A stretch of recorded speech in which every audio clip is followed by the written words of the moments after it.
Hi, I'm Gordon Lamphere, and welcome to the Real Finds podcast, where we have real conversations with key entrepreneurs, activists, and researchers who are shaping the real estate industry and, as a result, our world.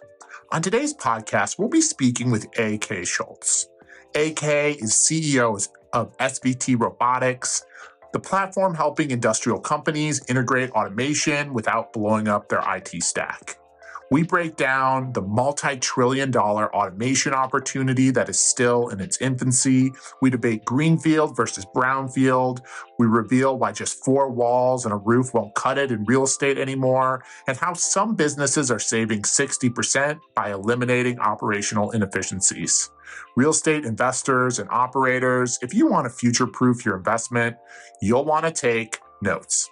AK, thanks for hopping on the podcast today. Hey, thanks for having me. So why robotics?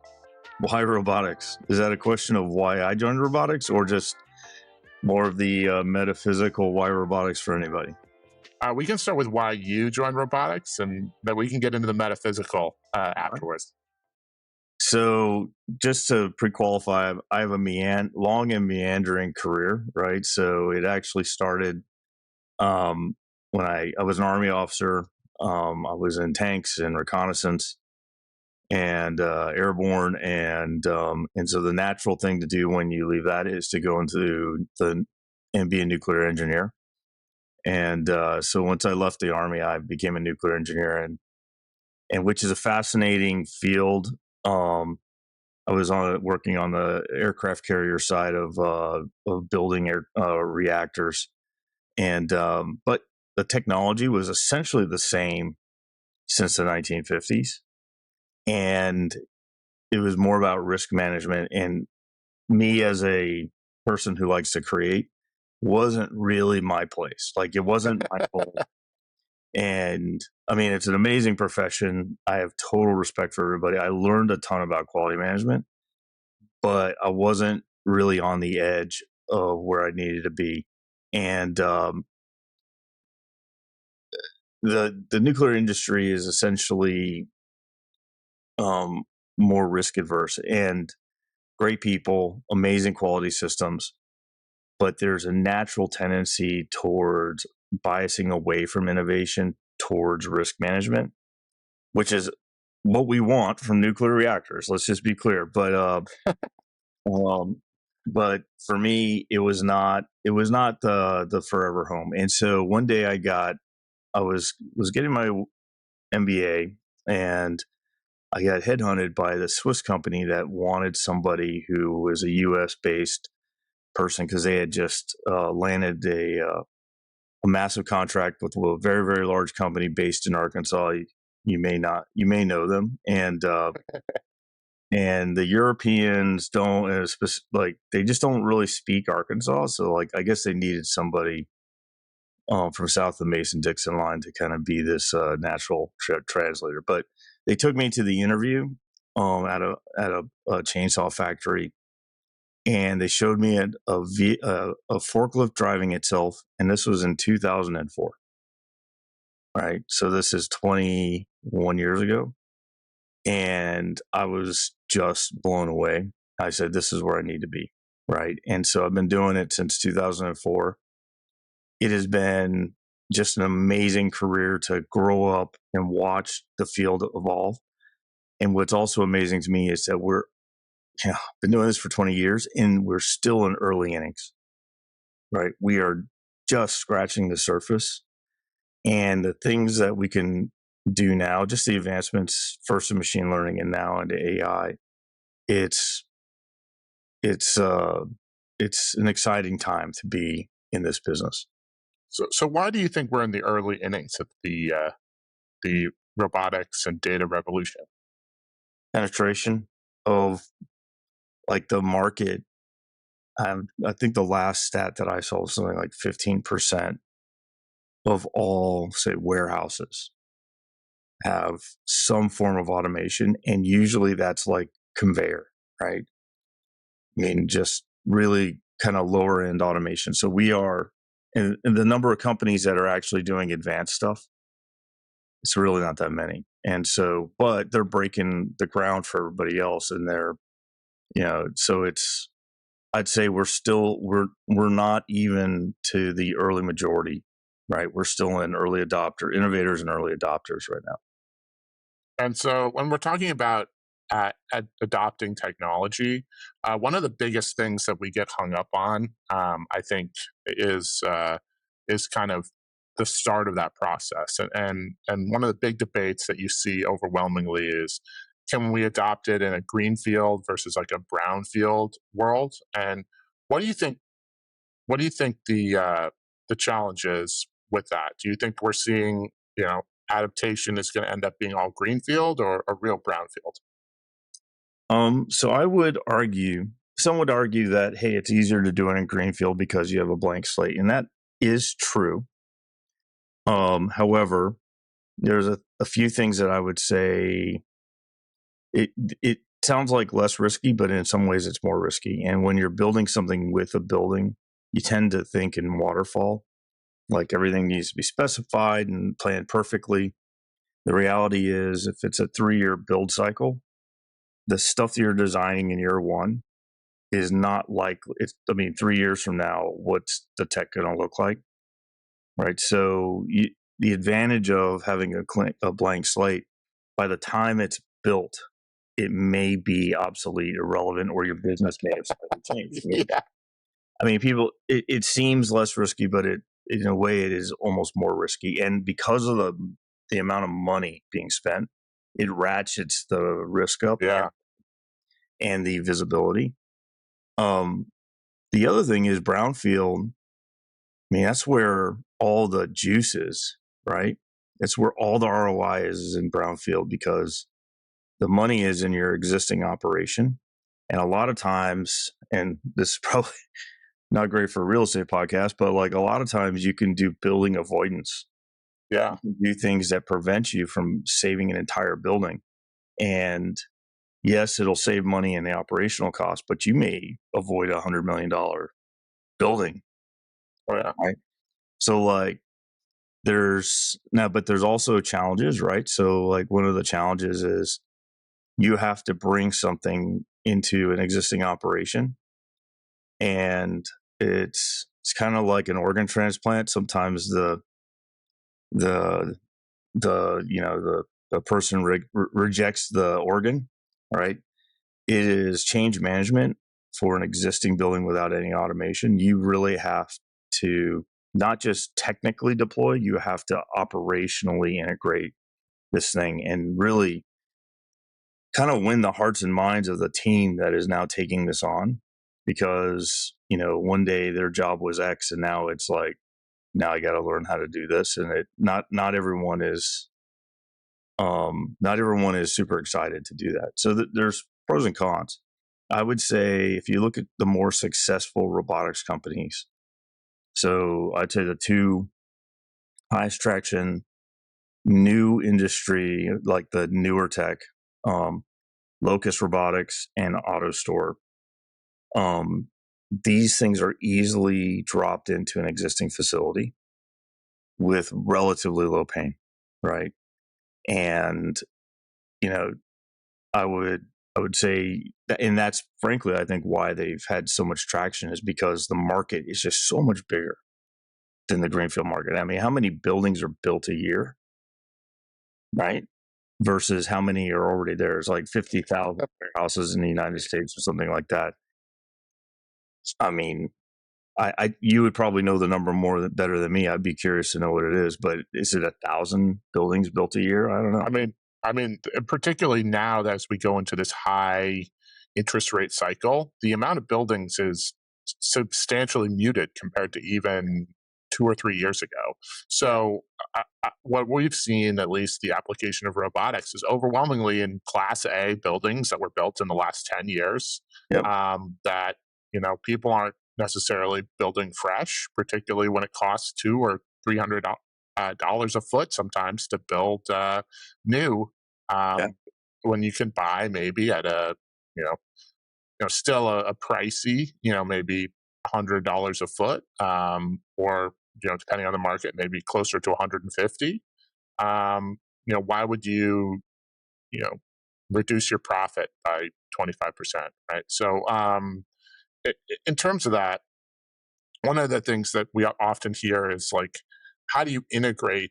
And I think the biggest question that we usually get is, you know, how how how do you have the information to know what the right integration process is, and how do you turn like a brownfield building into the right structure with like the current data systems that we have? Yeah, it's honestly that's a great question. It's you know to be a little windy on this question. Wind away. That's fine. So before the call, I learned that you're a sailor. I'm a sailor, right? So like I'm in a different level than you. Like I'm not on the U.S. national team. We race for rum bottles, as you can tell on that the top of my shelf there. So that's as good a trophy as any. exactly, and some of them are not completely full, if you notice.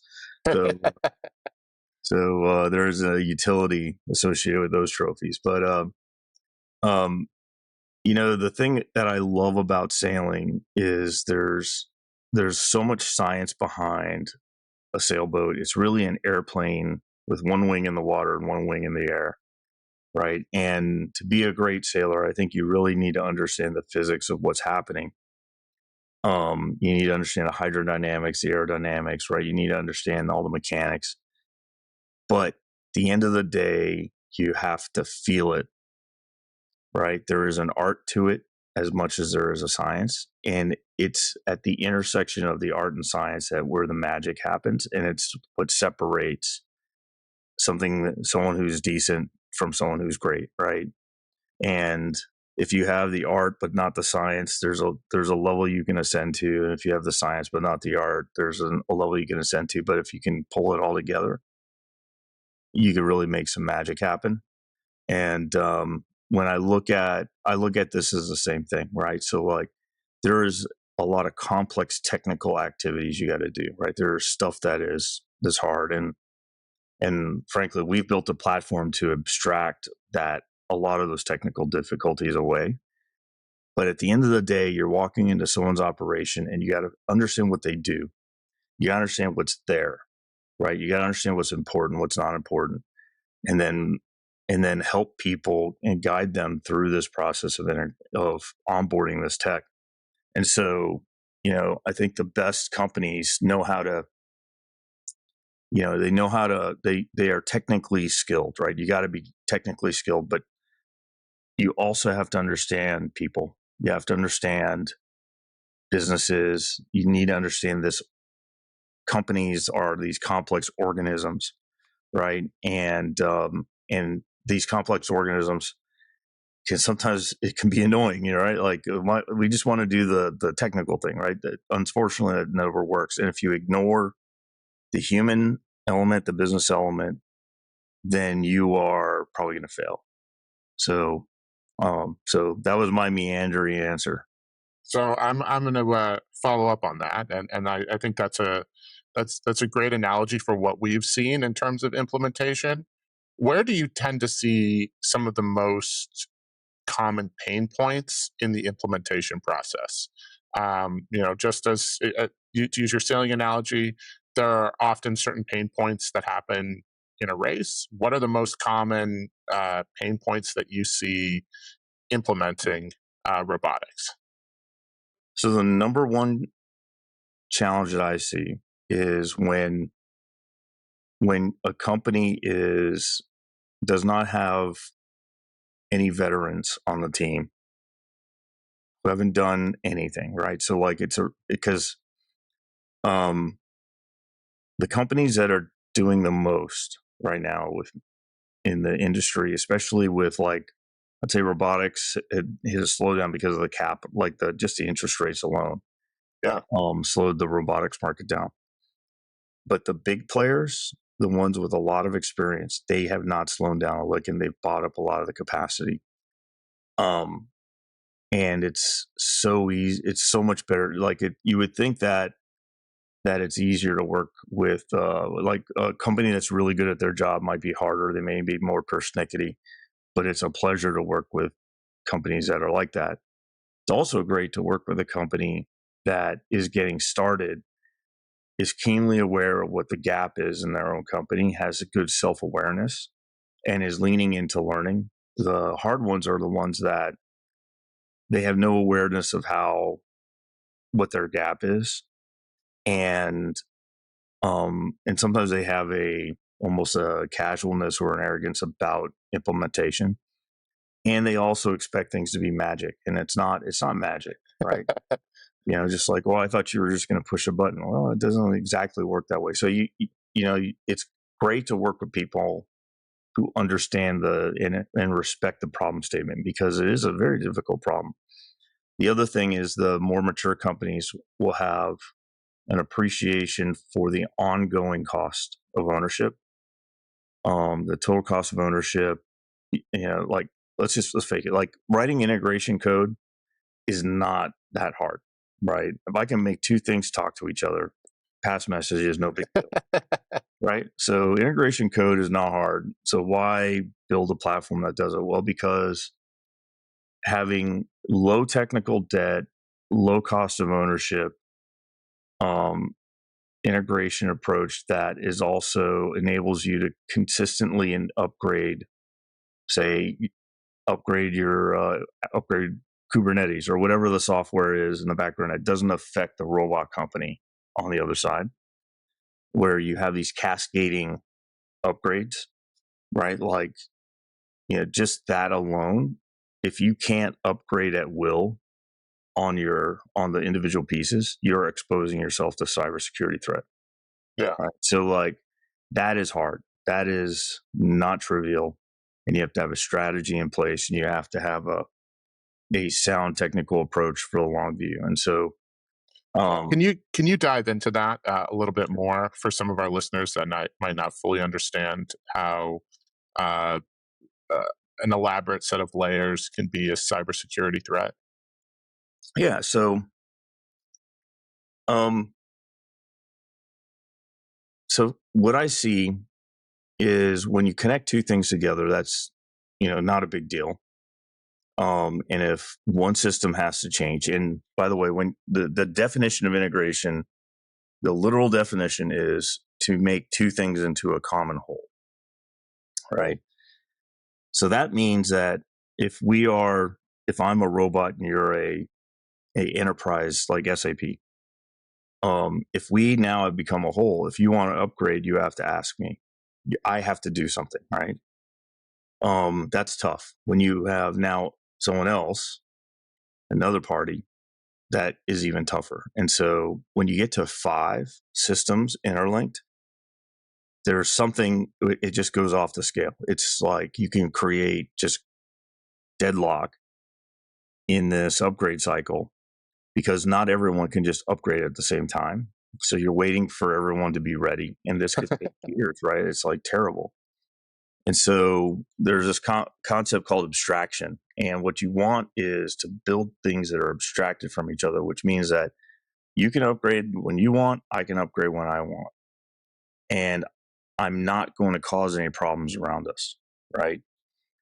You you know, doing that it's what you have to have something that's designed to act that way.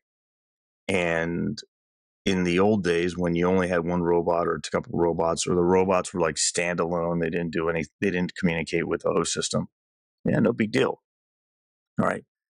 But but now, like, with so much stuff interlinked, it it becomes way harder. And if you look at like your iPhone, right? All the iPhone, MacBook, all these things are so tied together and interlinked that they all kind of cascade. Imagine doing that, except for any phone manufacturer, like any laptop manufacturer, and any earbud manufacturer. You have to have these standards in place, or these approaches in place, and things like Bluetooth and USB. These are the things that are foundational, that are that enable this upgradability.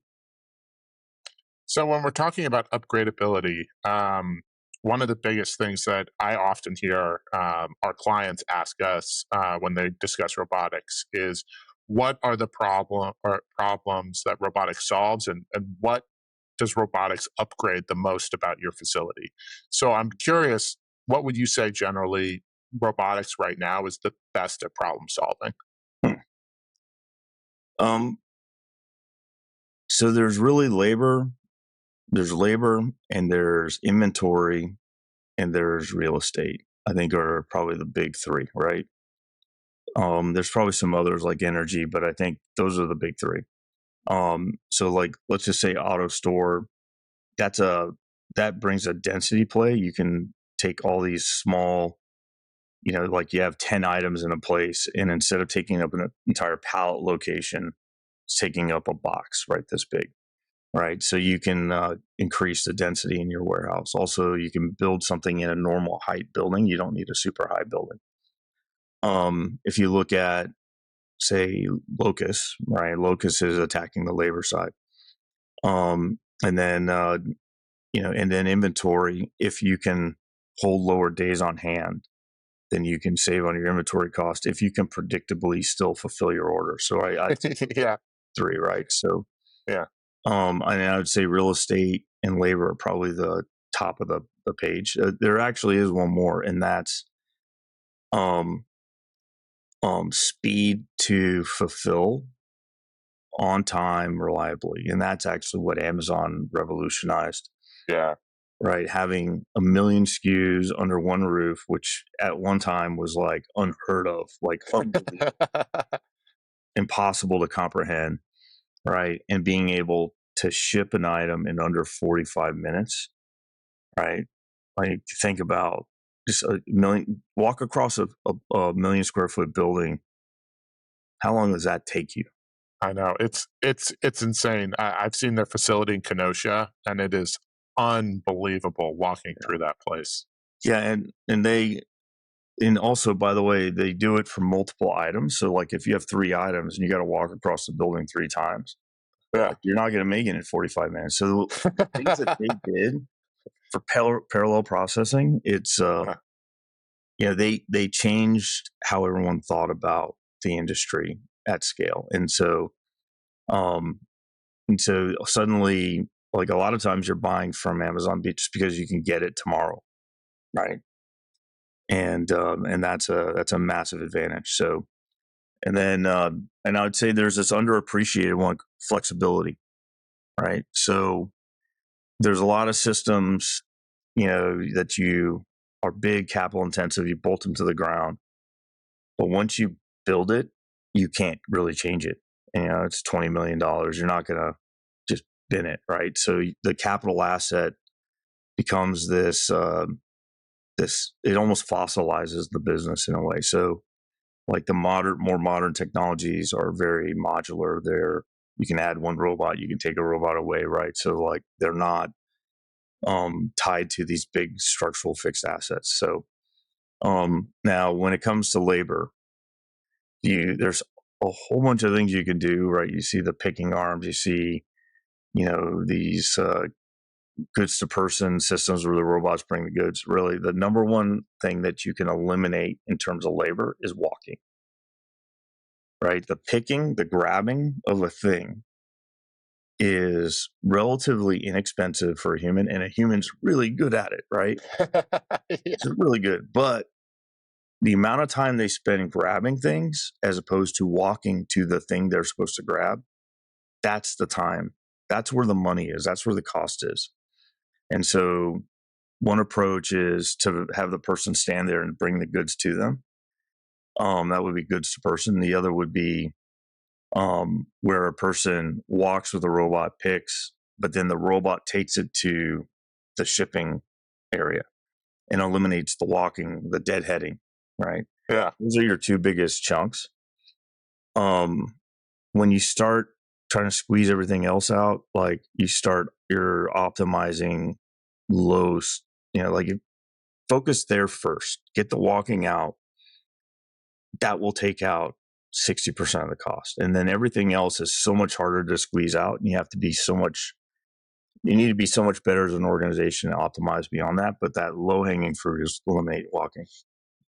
Yeah, it's that's great advice. It's always best to shoot for low hanging fruit. I know we had one group that tried to really fully optimize their robotics a couple of years ago, and it ended up being a huge disaster because I think they tried to bite off more than they could chew. When we're talking about designing for systems and beyond just the low hanging fruit, one of the biggest things I think you mentioned earlier was flexibility, and you know, uh, without putting on fully your Nostradamus hat and your crystal ball, how does one go ahead and try to develop flexible robotic systems when the future is still relatively uncertain? Again, I think it comes down to abstraction, right? So, like, if the thing you're buying naturally is not completely intertwined with everything, or has sometimes it's a financial obligation, right? You just have 100 million on the balance sheet. You can't, the CFO's just not going to write it off in 2 years, right? But right now the pace of change is so darn fast that it's better to be less optimized and more flexible in the ability to alter, right? And so, I think that, again, this is why I think companies like Locus, Six River Ricardo have done well, because you can drop it into an existing operation. It's relatively simple for the people to onboard. The integration into the host system is relatively lightweight, right? And if they're wrong, it's not someone's career, right? Because the capital outlay is a lot less. I would also say that the industry used to be around going to the big player. It's kind of the old IBM adage: no one got fired for buying from IBM. But in the modern world of software, more and more, you're not buying everything from one company, right? Like, you have best in class pieces of software that are tied together using what they call API technology, right? And so you can have a best in breed technical, or like like a CRM software, without buying it from the mega company that has everything, except for everything they have is mostly just okay, right? You're stitching together the right thing for you. And the companies that can do that are the ones that can extract more value out than the ones that are just saying, I'm going to write the one big check because I want to be able to yell at one person when they go wrong, right? So they take on that risk of having to yell at multiple people, but they're able to extract more value from the process, right? And the other thing that does is it prevents you from having the temptation to customize the big software, because that's where the big money starts to hit you, is the customizations. So one of the big things that we talk about when we're talking about implementing systems is understanding what to do, and a lot of that is driven by data. So I'm curious, what kind of data are you pulling from systems in the process to try to deploy as efficiently and as productively as possible? Um, well, I'll answer first from a system designer, which is not what I do now, but from when I was. We would never start from a CAD drawing. We would start with a data dump from the customer. We'd say, in order to design this, you need to send us all your inventory data, all your order data for multiple years, so we can see the peaks and valleys and all this stuff. And when I got started, this meant you got gigabytes of data on CD-ROMs let's see, you get like a FedEx box of like this many CDs, and you'd have to load it into SQL and break the data down. It almost seems quaint now. And by the way, the company, there was one company that um, their big data server in '04 was called Terra because it had terabytes of data. And now I just kind of laugh at that, right? Because it's just like you go to, they have more, there's more hard drive space on the Best Buy shelf than they had back then. So yeah. So anywho, what you would do is look at the design patterns, and the from those data patterns, this design would emerge, and then you could start making your drawings and do your engineering calcs. But that process would take forever. Like it would take 6 months just to analyze the data. And it also was predicated on next year being this year being a good projection for next year. And that model is like harder and harder to be right up. Like the chances of being wrong are just higher because we are much more volatile as a consumer market, right? And drives everything. So, now enter like AI, right? Like we haven't even scratched the surface on what AI is actually doing on the business side. And I think it's actually for good reason. Just the risk of hallucination at scale. Yeah. In your business, like we have to be very, very careful about what we entrust to AI right now, because it's evolving so quickly, right? That there is enterprise risk to being wrong very rapidly, right? So like that's the thing about AI is super confident in its answer, right? Like so it'll confidently be wrong, and largely it's probably because you gave it the wrong inputs, right? And so but when you look at the micro cases that are coming out, it's like, wow, we're getting some really cool outcomes. And so there was, back when we used to call it big data, which almost sounds like a silly term now. The promise was save all your data so you can do something with it, right? And bias towards saving it. So we have, I don't know how many petabytes of data out there have been saved that are in data lakes that have been untouched, right? And it's, and if you look at the ability to extract value from it, I look at it like almost think about it like an ore in the ground, right?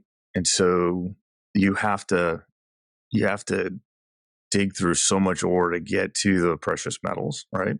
And same with this data. And a lot of companies just don't know how to do it. So what they have is digital pollution. They've got all this data they're saving, and really they're just spending money, and they're quite literally warming the earth, taking money from grid that could air condition people in Texas, right? Like, yeah, it's how do you actually extract the data? And a lot of it has to do with how you store the data. Like what do you do to the data before you put it away?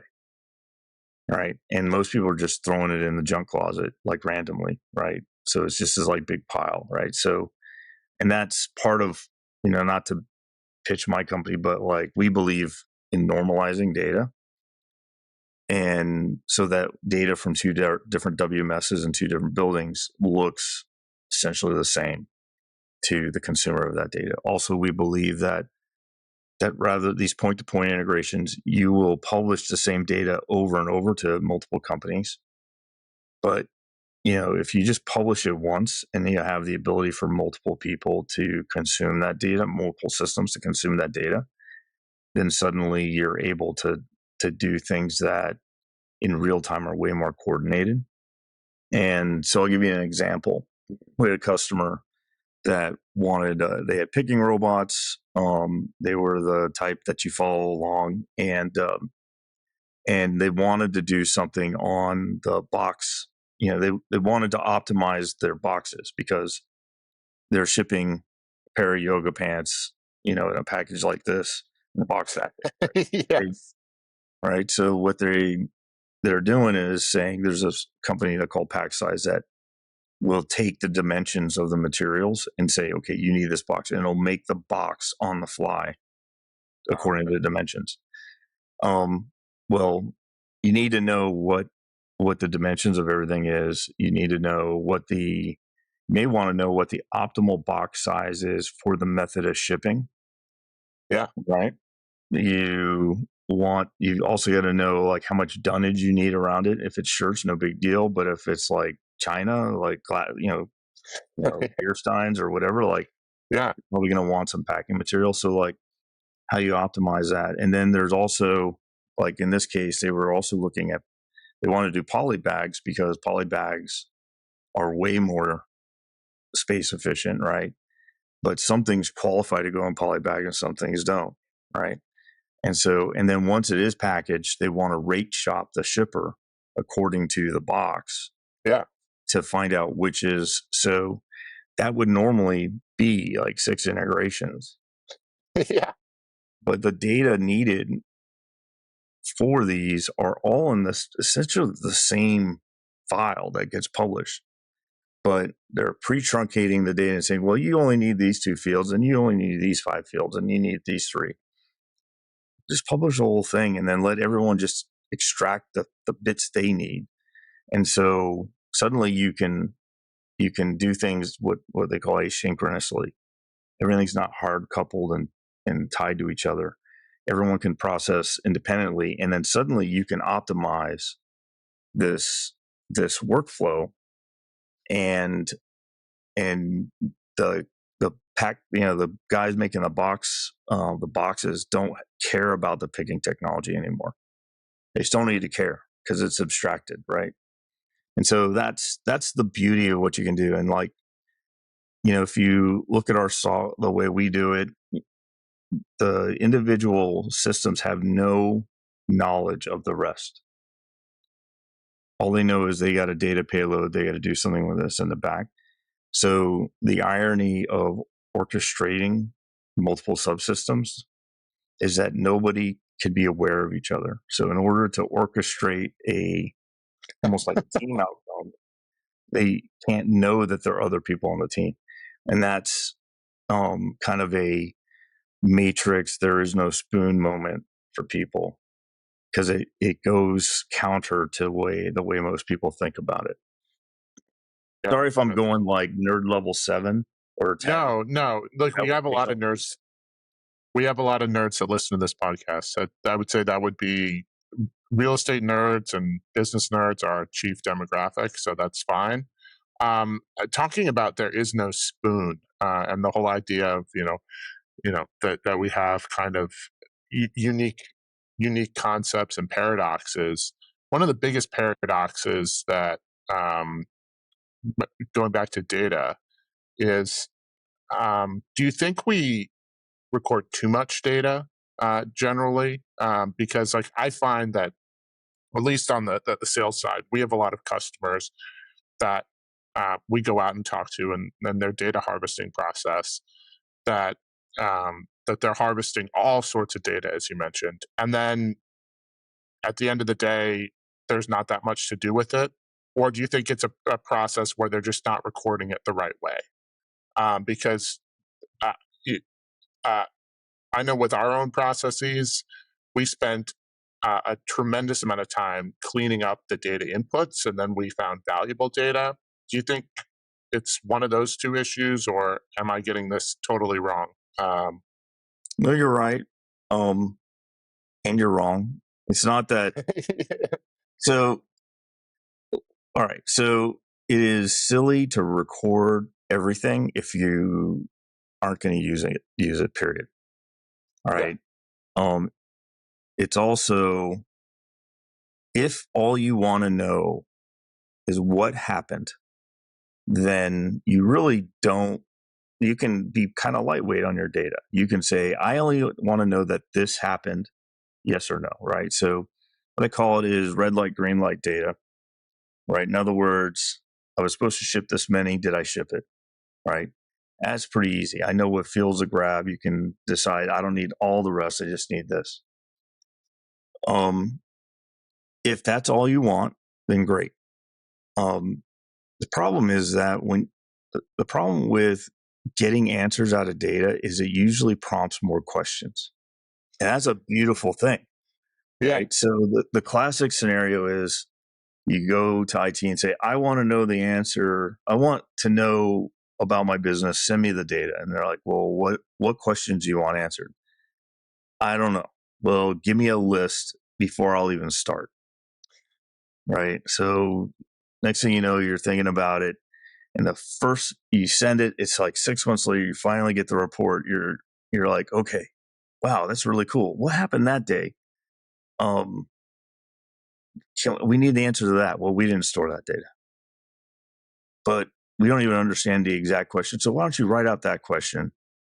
And we can't answer the data from, yesterday, but we can answer it tomorrow after we deploy it in 6 months, like the tomorrow plus 6 months, right? So like this pace of being able to learn from your business and to drill down, that is very dependent upon the fidelity of the data and the amount of data you have back in time to find trends. And so I look at this as the data wisdom continuum where you have data. No one wants data. People want information. They want knowledge. They want wisdom, right? But if you don't have data, you can't have the rest, right? And so this is how humans learn. We learn by accumulating data, and eventually you become wise, right? Or some of us do. And but like if you then look at this, wow, I want to double click. This was a bad day. You want to know why it happened. Why was it a bad day? Well, you need to know how it happened. In order to know how it happened, you need to have much more fidelity of data. And one of the problems with like black box integrations is if you have two black boxes of data that you have trouble getting data out of, the best place to grab that data is in the data exchange, right? Problem is that, custom integrations means that you have two black boxes and two black pipes that touch each other. Yeah. There's no real way to get any value of that data. And so, I believe in transparent boxes. And I believe in transparent pipes, right? Like you're paying for that data. You should get it, and you should get it at the highest fidelity level you desire. Because if you do want to double click into it, you can, right? And and I know my team all the time because I'll ask a question, and then I'm like asking why 7 times, right? But that's how you actually get better as a business, is to understand why things happen, not just what. There's actually I was doing a Gemba walk with EVP of supply chain for one of the largest wine companies on earth, and it was really cool. He was going through all the departments, and normally they focus on what went bad, but then we got to this one guy who had an amazing day or amazing week the week before, and this VP is like, "Wow, that's awesome! Like, what did you guys do to make it that much better?" And the guy is like, I don't know. It just was better. Right. So like, it's not just the bad things you can learn from. Like he wasn't aware of what was good, what made it good, because he didn't understand why. He just knew that it happened. Yeah. He was like so stoked to report that he had an amazing week. And then when the boss asked him why, he's like, and he kind of, it completely dashed his hopes on the rocks. And so, this is what you can, this is why the data is important. So yes, like if you're not going to use it, then stop taking air conditioning electricity from the Texans, right? Like, but if you are really serious about doing it, yeah, you need to have an integrated data strategy that is very thoughtful, and you need to understand that you want to do the forensics, that it's part of your culture to do the forensic analysis post, as a natural thing, not just as an exception. So for all the real estate, Yeah. So for all the real estate investors listening right now, and we've talked a lot about and gotten into the weeds, getting close to starting to wrap it up in kind of a package that they can maybe better understand. Where do you think investor blind spots are the biggest regarding how like real estate investors and entrepreneurs and business owners perceive that tech integration? Like, what do you Yeah. think they get wrong the most? And this is a real estate lens, right? So here's what I'll say. Like, one of our investors is Prologis Ventures, right? So Yeah. Prologis, the largest builder of real estate. I think everyone listening knows who Prologis is. Yeah. There you go. And the guy on my board, Todd Lewis, who you should talk to someday, right? Like, Yeah. he's amazing. They have decided that they cannot be four walls and a roof anymore, right? They have to be more than that. And if you look at how real estate's bought, it usually has no technical people in just in the contractual agreement sales. Like, it's we're selling land, four walls and a roof and a floor, right? Like, so it's what the building is designed. It's going to go do something. It's not just going to sit there, right? And so more and more they're investing companies that enable them to be more than four walls and a roof, right? And that, I think, they were talking about this 5 years ago, and like, so they've been ahead of this game. And so I'd say the blind spot is the just four walls and a roof. If that's all the way you're thinking, then at some point it's going to tip on you, and you might be on the outside looking in.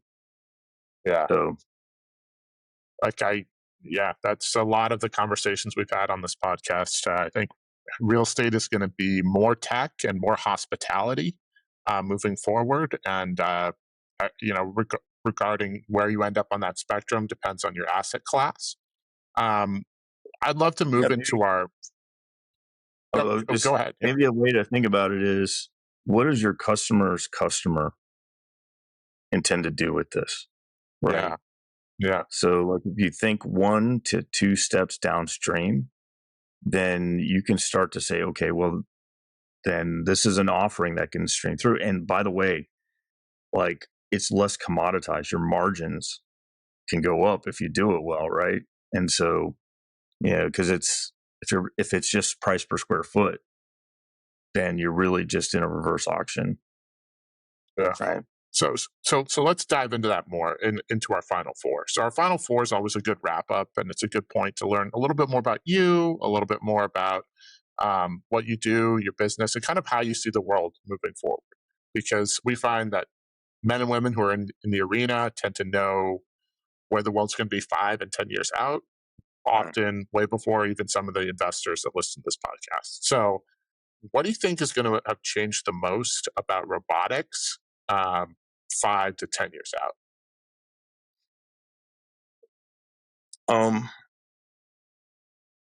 It's a good question. I could say I can just say humanoid and AI as just a check the box answer, but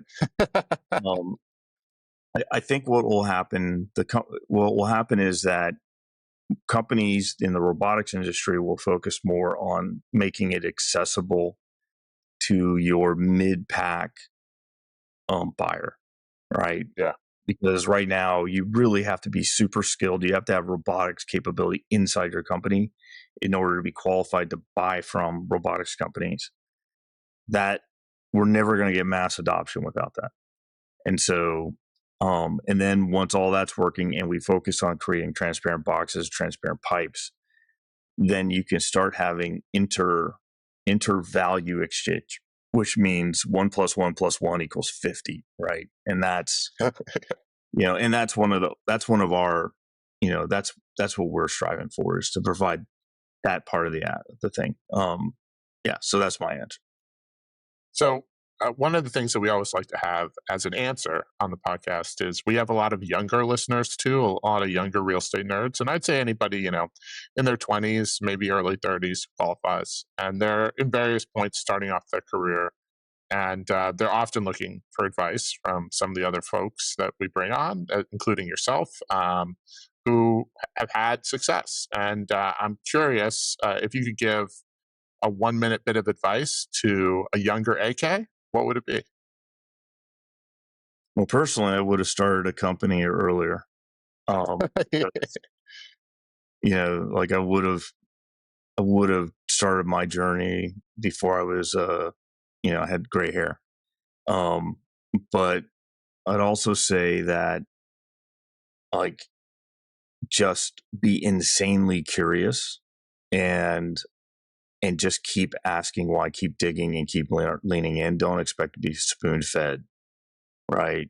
Just be aggressive. And no matter, I don't care if we're in the world of AI, if we're in the world of stone tablets, the people who are insanely curious are the ones who transform things.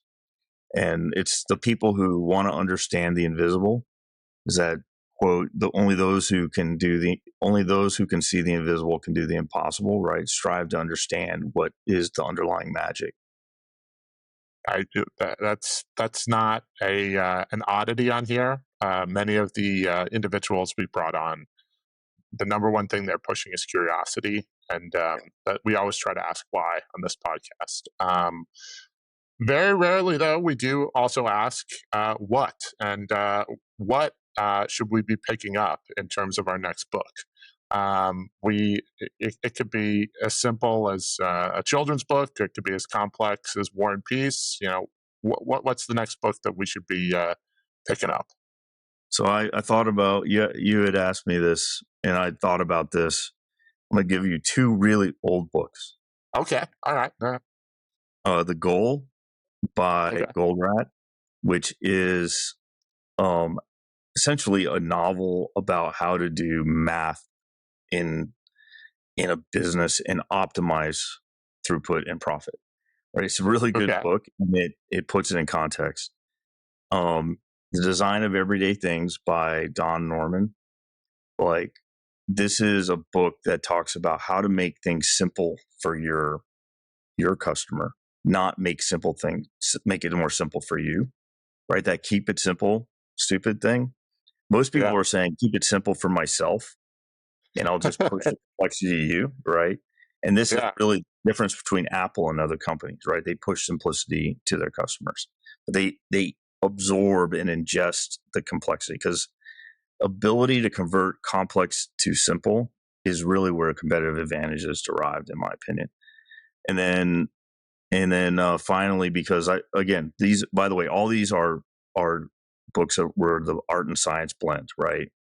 yeah. And the final one is a more recent book called Brain Rules, which is a neuroscience book on how the human brain operates. But it's really done well and written for people, like knuckle draggers like me, to be able to understand neuroscience without getting a medical degree. And most chapters start with some guy in England getting stabbed in the brain with a railroad spike, or getting hit with a club, and like suddenly he starts forgetting stuff. Like, so it's fascinating, and because I believe that ultimately, no matter how high tech it is, this is a people at the heart of everything. Trust is at the heart of everything, and if you don't invest in the understanding the people side, then you will always fall short. Business is a people business, at least most of the time. And this goes into our last question, which is the whole reason for the podcast. And we're firm believers in that the men and women that are in real estate spaces and tech spaces and public policy spaces, that they tend to know the next person to reach out to. So, who should be the next person we bring on the podcast? I think Todd Lewis would be a great one, right? He, again, Prologis it'd be straight down the fairway for you guys, but the Yeah. things that they're doing, they're pushing the envelope, and I think there's a lot to learn from them. Look, I'd love to reach out to Todd. And if somebody wants to reach out to you, what's the best way to get in touch? Yeah, just we have just go to the website, contact information, or you can send me a note on LinkedIn, and we'll get you to the right people. Well, we'll put the website in the comments. And AK, thank you so much for hopping on the podcast today. Absolutely. Thanks a lot. Thanks again to AK. We appreciate his insights. And if you enjoyed the podcast, please give us a like, a 5-star rating, and a review. Your comments, subscriptions, and interactions truly matter, and they help us continue to provide quality guests. You can find us on YouTube, Spotify, or wherever you get your podcasts. I'm Gordon Lamphere of the Real Finance Podcast, and thank you for listening.